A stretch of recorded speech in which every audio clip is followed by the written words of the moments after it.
Get it? How much did it cost you, and is it worth it? Well, to help us sort all that out is our financial expert, Chip Cummings. Chip, good to see you, buddy. Good morning. I know you were one of the ones in line at 2 a.m., right? No way. I've never owned an iPhone. No, so. you will not see me there either. However, they did sell over 5 million phones the first weekend, so it's a popular product. But is it really worth it? That's the thing. That is a good question. Is it worth it? It is. Well, the base price is going to be $200, $199.99, of course, right. And that is with a new 2-year contract. So the big question is, what are you using your phone for now, and what do you plan on doing with it in the future? If you're going to use all those creative applications for your business, that's one thing. But for most people, they use it as a phone and for texting.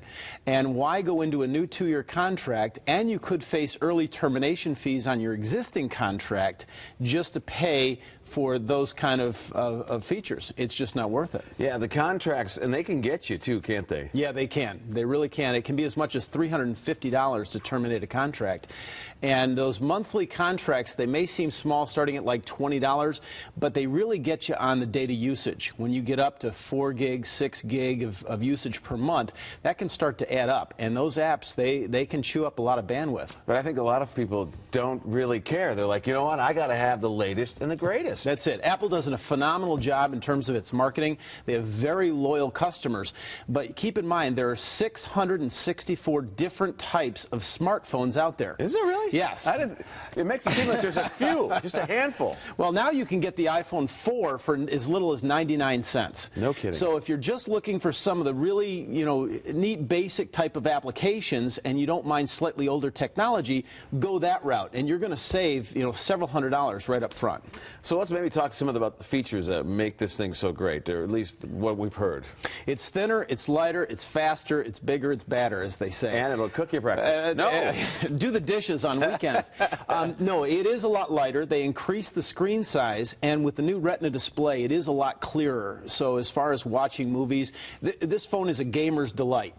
People love it for the gaming features. The new platform that it's on and the processor do mean that it's going to go much faster. But for many people, that really won't mean much for the typical things that they do on a daily basis. Right. Any other advice for folks who are, trying to get into one of these contracts, but they've never seen a contract before like this? Yeah, ask the good questions right up front. Make sure that you know what the termination fees are, what your obligation is going to be on a monthly basis, and what the overage fees are. Somebody goes into a plan for X number of minutes, let's say, and then all of a sudden they exceed that, and they're charging 35 cents per minute. Right. And you could easily double the cost of your monthly phone bill by not doing that. A couple downside on the iPhone real quick. You've also got a new cable connector, which is different than the 30-pin they use, so they're selling an adapter for another $30. and the reeling in begins. Right.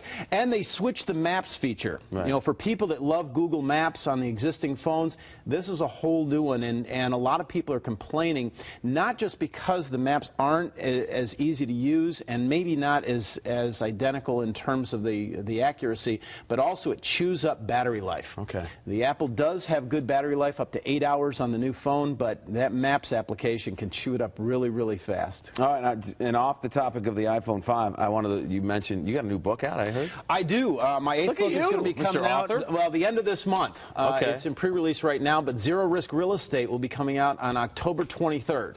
All right. And we'll be hosting a big party at some point and invite everybody out to Director Mike Davis? Oh, yeah, of course. Mike will be there.